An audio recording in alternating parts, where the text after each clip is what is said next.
Mr. Nobody, a delightful poem in Class 2, whimsically explores the antics of an invisible mischief maker, Mr.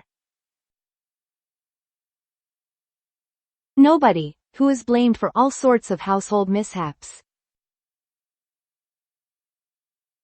The poem playfully suggests that Mr. Nobody causes things like spilt milk and missing socks, leaving parents puzzled.